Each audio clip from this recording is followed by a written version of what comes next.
Welcome to Cook with Prasanna channel and click the bell icon for more videos and subscribe to my channel.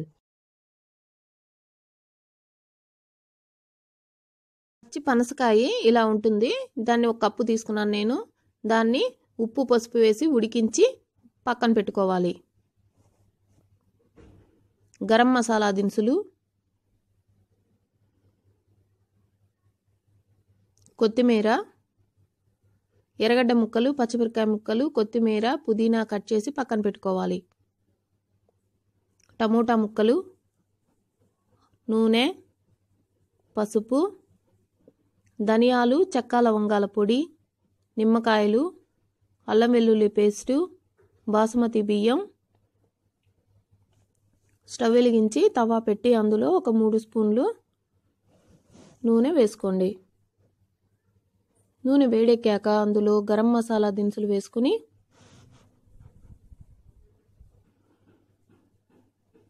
బాగా వేయించుకోవాలి.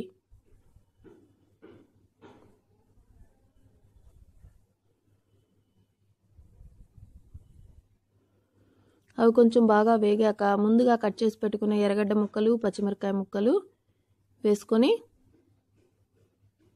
బాగా కలుపుకొని వేయించుకోవాలి.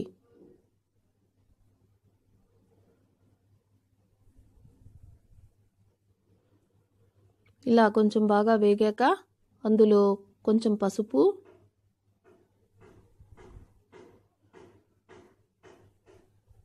ఉప్పు, అల్లం వెల్లుల్లి పేస్టు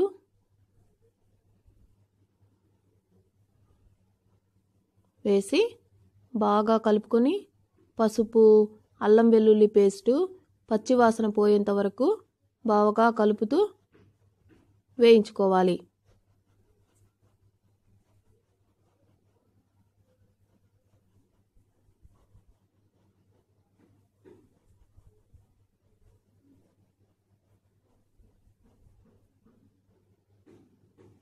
ఇలా బాగా వేయించుకున్న తర్వాత పచ్చి వాసన పోతుంది. తర్వాత మనం ముందుగా కట్ చేసి పెట్టుకున్న టమోటా ముక్కలు వేసి అవి కూడా బాగా కలుపుతూ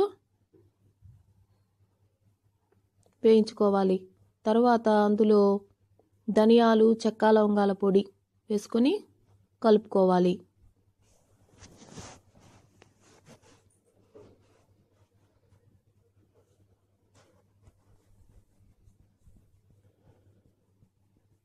తరువాత కట్ చేసి పెట్టుకున్న పుదీనా, కొత్తిమీర వేసి అది కూడా బాగా వేగేంత వరకు నెమ్మదిగా కలుపుతూ వేయించుకోవాలి. ఇలా బాగా వేగాక అందులో ఒక 1/4 కప్పు పెరుగు వేసుకోవాలి. అది కూడా బాగా కలిసేంత వరకు కలిపి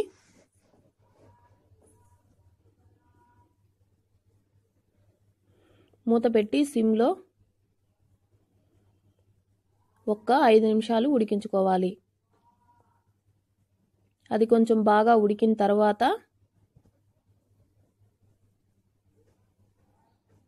మనం ముందుగా ఉడికించి పెట్టుకున్న పనసకాయ,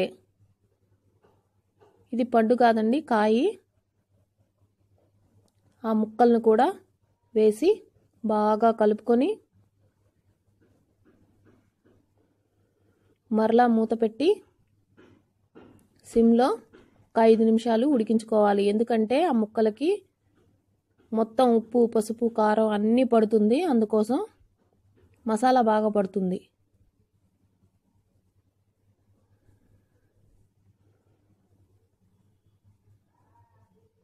తర్వాత మనం ముందుగా నానబెట్టి పెట్టుకున్న బాసుమతి రైస్ నీళ్లు లేకుండా తీసి వేసుకోవాలి.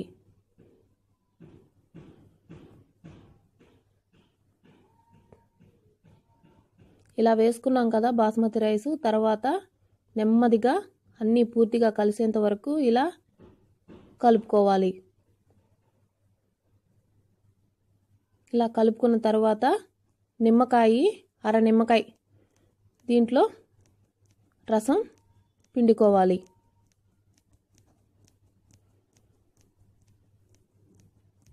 ఇలా బాగా రసం పిండుకున్నాం కదా, తర్వాత మొత్తం మళ్ళీ ఒకసారి కలిసేంత వరకు బాగా కలుపుకోవాలి.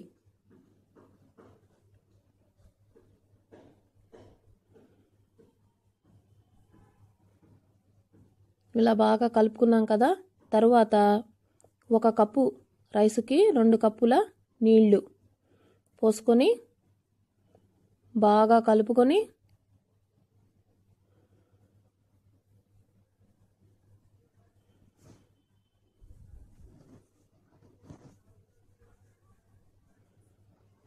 మూత పెట్టి హైలో ఒక 5 నిమిషాలు ఉడికించుకోవాలి. తరువాత లాస్ట్లో ఒక్కసారి పైకి కిందకి అన్నాన్ని నెమ్మదిగా తిప్పుకోవాలి.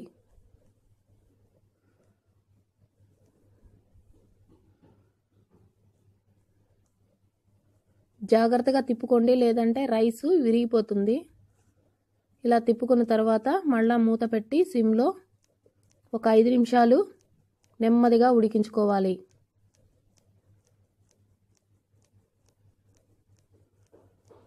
చూడండి, మూత తీసి చూస్తే మనకి అన్నం రెడీ అయిపోయింది. తరువాత దాన్ని చూడండి రైసు పులుకులుగా వచ్చింది కదా. తర్వాత దాన్ని ఒక ప్లేట్లోకి తీసుకొని పుదీనా పెట్టుకొని సర్వ్ చేసుకుంటే చాలా బాగుంటుంది. ట్రై చేసి చూడండి. Thank you for watching and please subscribe to my channel and see you in my next video.